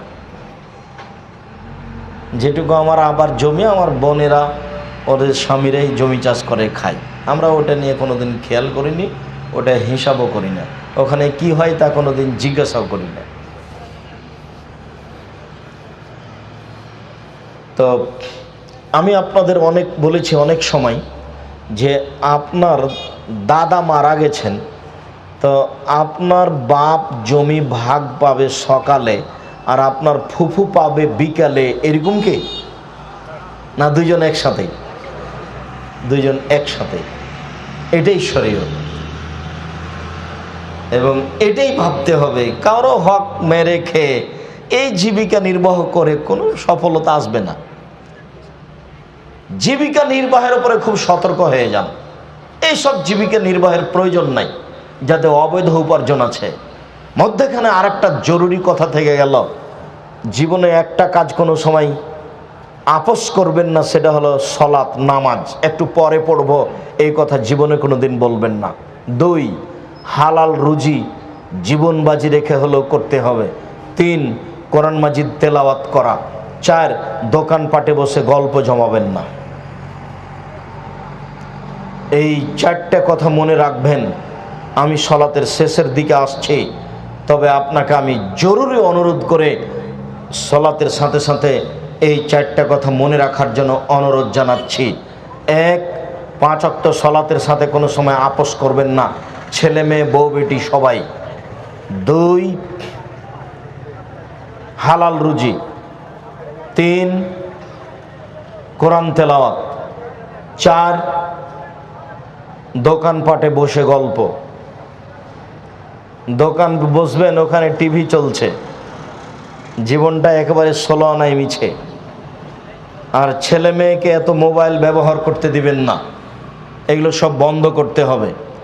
সমাজের জাতির ছেলেমেয়ের চরিত্র আপনার সহযোগিতায় ধ্বংস হয়ে যাচ্ছে, এটা আপনাকে খুব ভালোভাবে খেয়াল করতে হবে আহাল পরিবারের ওপরে। আর মুসলিম বোন, আমি আপনাকে অনুরোধ জানিয়ে বলছি, আপনি গভীর রাত মনে করে হয়তোবা কষ্ট পাচ্ছেন বা চলে গেছেন, আপনার জন্য জান্নাতের সব দরজা খোলা। এদিকে দেখেন 4টা কাজ করতে পারলে, 1, 5 ওয়াক্ত সালাত আদায় করবেন। 2, রমজান মাসে সিয়াম পালন করবেন। 3, স্বামীকে মেনে চলবেন, তিতা লাগলেও মিঠা লাগলেও। স্বামীকে মেনে চলতে হবে, এই কথাই ঠিক, তিতা লাগলেও মিঠা লাগলেও। 4, জেনায় লিপ্ত হবেন না। যদি কোনো দিন দুর্ঘটনা হয়ে গিয়েও থাকে তাহলে তওবা করেন, ভালো পথ ফিরে আসতে পারবেন, ভালো পথে ফিরে আসতে পারবেন ইনশাআল্লাহ। 4টা কাজ থেকে বিরত থাকেন, 4টা কাজ করেন, জান্নাতের সব দরজা খোলা। 1, 5 ওয়াক্ত সালাত আদায় করবেন। 2, রমজান মাসের সিয়াম পালন করবেন। 3, স্বামীকে মেনে চলবেন, তিতা লাগলেও মিঠা লাগলেও। অনেক সময় স্বামীকে মেনে চলা যায় না, তার মুখের গালি, তার অকথ্য ভাষা অনেক কষ্ট দেয়, যার কারণে মনটা খুব কষ্ট পায়। 1 গিলাস পানি চাইলে গিলাসটা নিয়ে সামনে গিয়ে একবারে থেকনা দিয়ে রেখে দেওয়া হয়। সেটা যাই হোক, যেহেতু এর সাথে সংসার করছেন, কাজেই স্বামীকে মেনেই চলতে হবে, যতই খারাপ লাগুক। আমার আর আপনার কিছু করার নেই, রাসূল সাল্লাল্লাহু আলাইহি সাল্লাম এভাবে বলেছেন। 4, জেনায় লিপ্ত হবেন না, জান্নাতের সব দরজা খোলা। আপনাকে আরও একটি অনুরোধ করে যাচ্ছি, জরুরি প্রয়োজন ছাড়া বাড়ির বাইরে যায়েন না। জরুরি প্রয়োজন ছাড়া বাড়ির বাইরে যায়েন না। বাড়ির বাইরে গিয়ে নিজের মান সম্মান রক্ষা করা যাবে না। কোনো মহিলা বাড়ির বাইরে গিয়ে তার মান সম্মান রক্ষা করতে পারে না। কোনো মহিলা পয়সা উপার্জন করে, চাকরি বাকরি করে মান সম্মান রক্ষা করতে পারে না। যেদিন মুহাম্মদ সাল্লাল্লাহু আলাইহি সাল্লাম বিদায় হজের ভাষণে, ওই আরাফার মাঠে বিদায় হজের ভাষণে তিনি বললেন, পৃথিবীর মানুষ, হে পুরুষ মানুষ, তোমরা শুনে রাখো, তোমাদের আমি সতর্ক করছি মহিলাদের ব্যাপারে। পৃথিবীর মানুষ, আমি তোমাদেরকে সতর্ক করছি মহিলাদের ব্যাপারে। 1, তোমরা আল্লাহর সাথে ওয়াদা করে মহিলাদেরকে বাড়িতে নিয়ে এসেছ। 2, তোমরা মোহর দিব বলে তাদেরকে হালাল করেছ। 3, রুজির দায়িত্বে তোমরা। 4, কাপড়ের দায়িত্বে তোমরা, ভরণ পোষণের দায়িত্বে তোমরা। তাহলে স্বামী তার উপার্জনের জিম্মেদারি পালন করবে, এ কথাই ঠিক। আপনি উপার্জন করে সংসারের সমস্যা ঘটাবেন, এই সংসার সুখময় শান্তিপূর্ণ হতে পারে না। যেখানে গন্ডগোল আছে, হইচই আছে, মারামারি আছে, মুখ কথা কাটাকাটি আছে, সেটা সংসার নয়। আল্লাহ তাআলা বলছেন, আমি মহিলাদেরকে সৃষ্টি করেছি যাতে করে তাদের স্বামীরা তাদের কাছে শান্তি তৃপ্তি পায়। যদি আপনাদের দুইজনের মাঝে তর্ক বিতর্ক হয়, যদি সবসময় কথা কাটাকাটি হয়, তাহলে সেখানে শান্তি আছে কি আর তৃপ্তি আছে কি? কথায় কথায় যদি ঝগড়া হয়, তাহলে সেখানে শান্তি আছে কি আর তৃপ্তি আছে কি? নিজের ব্যক্তিত্বকে সবকে একেবারে মাটিতে মিশিয়ে দিয়ে নিজেকে মনে করেন আমার শান্তি তৃপ্তি আমার স্বামীর নিকটেই, আমি তার 2 পায়ের নিকটে সম্মান জানিয়ে তাকে মূল্যায়ন করে জীবিকা নির্বাহ করব। তাহলে আপনিও শান্তিতে থাকবেন, আপনার স্বামীও শান্তিতে থাকবে। এ কথাই ঠিক। আব্দুর রাজ্জাক সাহেবের কথাকে উপেক্ষা করে নারী জাতি 71 টিভিতে সফলতা আনতে পারে না, এটা অসম্ভব। আমি বহুদিন বলেছি, নারীদেরকে সৃষ্টি করা হয়েছে বাচ্চা প্রসবের জন্য এবং স্বামীকে শান্তি তৃপ্তি দেওয়ার জন্য। এটা আমি বলিনি, এসব টিভির আমি 5 পয়সা দাম দিই না। আপনি কি মনে করেন ও শতবার বললেও আমাকে হিসাব করে তাকে কথা বলতে হবে, এ কথা আমি কোনোদিন ভাবিনি। জাতির কলঙ্ক নারী হচ্ছে বেগম রোকেয়া, আমাকে নতুনভাবে বলতে হবে না। আমি সেদিনে বলে এসেছি, বেগম রোকেয়া কেমন নারী সেটা আপনাকে যদি জানতে হয়, তাহলে কেন হব অবরোধবাসিনী বই পড়তে হবে। মুসলিম নারীর প্রতি তার কত নোংরা কলম। অবরোধবাসিনী, তার একটা বই পাওয়া যাবে। কেন হব অবরোধবাসিনী? নারীকে সৃষ্টি করা হয়েছে শান্তি তৃপ্তির জন্য, এ কথা আমি বলিনি, এ কথা আল্লাহ বলেছেন। নারীকে সৃষ্টি করা হয়েছে বাচ্চা প্রসবের জন্য, এ কথা আমি বলিনি, এ কথা আল্লাহ বলছেন। আল্লাহ বলছেন, নিসাউকুম হারসুল লাকুম ফাতু হারসাকুম আন্না শি'তুম। পৃথিবীর মানুষ, তোমরা তোমাদের স্ত্রীর কাছে তোমাদের খেতে আসো। তোমাদের জমি, তোমাদের স্ত্রী তোমাদের জমি, তোমাদের স্ত্রী তোমাদের ক্ষেত। তোমরা তোমাদের জমিতে তোমাদের খেতে আসো, তোমাদের ইচ্ছা মতো, যেভাবে তোমাদের ইচ্ছা হয় সেভাবে। সকালে কি, বিকালে কি, দুপুরে কি, ভরা পেটে কি, খালি পেটে কি, চন্দ্রগ্রহণ লাগলেই কি, সূর্যগ্রহণ লাগলেই কি আর না লাগলেই কি, সফরে বের হচ্ছেন না হচ্ছেন, কোনোটার সাথে এর সম্পর্ক নেই। এ কথা আল্লাহ তাআলা বলেন। এটা তোমার ক্ষেত, এটা তোমার জমি। জমিতে যেমন শস্য উৎপাদন হয়, স্ত্রীর মাধ্যমে সন্তান উৎপাদন হবে, এই কথা আল্লাহ তাআলা বলছেন। স্ত্রীকে সৃষ্টি করা হয়েছে সন্তান উৎপাদনের জন্য, স্ত্রীকে, মহিলাকে সৃষ্টি করা হয়েছে স্বামীকে শান্তি তৃপ্তি দেওয়ার জন্য। যারাই এই কথা উপেক্ষা করে সমাজে কিছু করতে চেয়েছে, তারা কোনোদিন মরা পর্যন্ত সফলতা আনতে পারবে না, বরং পরকাল হারাবে, জাহান্নামে যেতে হবে, জান্নাত হবে না। দিনরাত স্বামীর সাথে তর্ক বিতর্ক করে, হুড়াহুড়ি করে, গন্ডগোল করে জান্নাত লাভ করা যায় না। মরার আগে জান্নাত হারিয়ে গেছে। অনেক কষ্ট করে পয়সা উপার্জন করলেন, সংসারও করলেন ছেঁকড়া বেকড়া করে কি করে, আর পরকালে জাহান্নাম যেতে হলো, তাহলে আপনি সফলতা কি করলেন? সম্মানিত দিনী বোন, আমি আপনাদের অনুরোধ জানাচ্ছি, জরুরি প্রয়োজন ছাড়া বাড়ির বাইরে যাবেন না। কেন আপনাকে হাটে যাওয়া প্রয়োজন হচ্ছে? কেন আপনার বাজারে যাওয়া প্রয়োজন হচ্ছে? আমাদের তো সংসার চলে, কই আমাদের তো কোনো দিন হাটে বাজারে যাওয়া প্রয়োজন হয়নি। আমি 97 সাল থেকে এখানে আছি, আমি নদাপাড়ায় কোনো দিন চায়ের স্টলে বসিনি, কোনো দোকানে বসা আমার প্রমাণ নেই। কই আমার দিন তো চলছে, আটকে নেই তো। আমরা তো কোনো দিন হাটে বাজারে যাই না, আমাদের বাড়ি থেকে কোনো সময় হাটে বাজারে যায় না। আমাদের বাড়ির মহিলারা কোনো দিন বাজার থেকে কোনো জিনিস কেনা প্রয়োজন মনে করে না। আমরা তো বেঁচে আছি, দেশে আছি তো, চলছে তো। নিজে হাট বাজার করলেন, পাপ উপার্জন করলেন, আবার স্বামীর সাথে ভালো সংসার করতে পারলেন না, তো কি হলো তাহলে? কোনটা হলো? ইহকালও গেল, পরকালও গেল। মর্মে সকল দিনই ভাই বোনকে বিষয়টি জোরালোভাবে দেখার জন্য অনুরোধ জানাচ্ছি। আর আপনাকে বলছি, আপনি মুখটা খারাপ করবেন না, কথায় কথায় স্ত্রীকে গালি দিয়েন না। শুধু 24 ঘন্টা মোবাইল যদি খোলা থাকে, তাহলে আমার মনে হয় যে শতকরা 30-40% খালি এইটাই ফতোয়া যে ও রাগ করে স্বামীকে স্ত্রীকে তালাক দিয়েছে। এত তালাক দেওয়া লাগে কেন? খালি তালাক কেন? বউ উল্টা চলছে, একটু মারতে হবে। আল্লাহ মারার কথা বলছেন, নবী মারার কথা বলছেন, তা আপনি কেন বউ তালাক দিতে গেলেন? কথায় কথায় তালাক কেন? এত তালাক কেন? আপনি একটু সতর্ক হতে পারেন না? মুখটা বন্ধ রাখবেন, একটু ধৈর্যশীল হবেন। পুরুষ মানুষকে একটু ধৈর্যশীল হতে হবে, মহিলা মানুষ তো অত ধৈর্যশীল নয়। এ কথা আল্লাহ বলছেন, এ কথা নবী বলছেন। আপনি কেন মুখের উপরে তর্ক করেন? আপনি একটু ঠান্ডা হন, আপনি একটু ধীর মেজাজের হন। তার ছাড়া তো আপনার চলে না। রান্না তো তাকেই করা লাগে, আপনার কাপড় চোপড় তো তাকেই দেখা লাগে, আপনার বাসা বাড়িঘর তো তাকেই দেখা লাগে, তো তাকে মারেন কেন? গালি দেন কেন? সম্মানিত দিনী ভাই, অযথা স্ত্রীর উপরে রাগ করে গালি দিয়ে সংসারটাকে জাহান্নামে পরিণত করিয়েন না। শাদি জাহান্নাম ভি হয়, শাদি জান্নাত ভি হয়। বিবাহ জাহান্নামও বটে, বিবাহ জান্নাতও বটে। জোর করে স্বামী স্ত্রী মিলে এই সংসারটাকে জাহান্নামে পরিণত করিয়েন না। মর্মে শেষের দিকে এসে জরুরি দু একটি কথা। তার একটি কথা হলো এই, আমার জীবনে বড় স্বাদ, এদেশের মাটিতে আমি উন্নত মানের প্রতিষ্ঠান গড়বই ইনশাআল্লাহ। এটা আমার জীবনে বড় স্বাদ। 2016 সালের 17ই ফেব্রুয়ারি রোজ বুধবার বিকাল 4টা সাড়ে 4টার সময় জামিয়া সালাফিয়া ডাঙ্গিপাড়া পবরাজের ফাঁকা মাঠে বলেছিলাম, আমার হাতে টাকা নাই, এ কথাও সত্য, এখানে প্রতিষ্ঠান গড়বে, এ কথাও সত্য, ইনশাল্লাহ গড়বে। কিভাবে হবে তা আমি জানি না, তবে হবে নিশ্চিত, ইনশাল্লাহ হবেই হবে।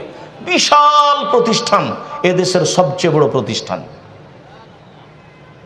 প্রায় 1240 জন ছাত্র ছিল এই বছরের জানুয়ারিতে ভর্তি। অনেক 715 জন ছিল মেয়ে। দুই প্রতিষ্ঠান মিলে 156 জন শিক্ষক শিক্ষিকা। একদিন তো 17 লক্ষ টাকা বেতনের কথা বলছিলাম, এখন অনেক বেশি। সব ব্যবস্থা আল্লাহর পক্ষ থেকে হচ্ছে। আপনাকে খালি বলছে আপনি একটু দোয়া করবেন। সহযোগিতা সবাই করতে পারে না, খালি একটু বলবেন আল্লাহ তুমি জামিয়া সালাফিয়াকে কবুল করো, এটা আমার দাবি। আমার মনে বড় স্বাদ, এদেশের মাটিতে আমি উন্নত মানের প্রতিষ্ঠান গড়বই ইনশাআল্লাহ। 2013 সালের 24 আগস্ট রোজ মঙ্গলবার জামিয়া সালাফিয়া রূপগঞ্জ, নারায়ণগঞ্জ, ঢাকা, এই মাটিতে আমি বলেছিলাম আমার হাতে টাকা নাই, এ কথা সত্য, এখানে প্রতিষ্ঠান গড়বে, এ কথা সত্য, ইনশাআল্লাহ গড়বে। ওই প্রতিষ্ঠানে এখন 550 শতক জমিন কেনার সিদ্ধান্ত নিয়েছে। প্রায় 250 শতক কিনা হয়েই গেছে আলহামদুলিল্লাহ।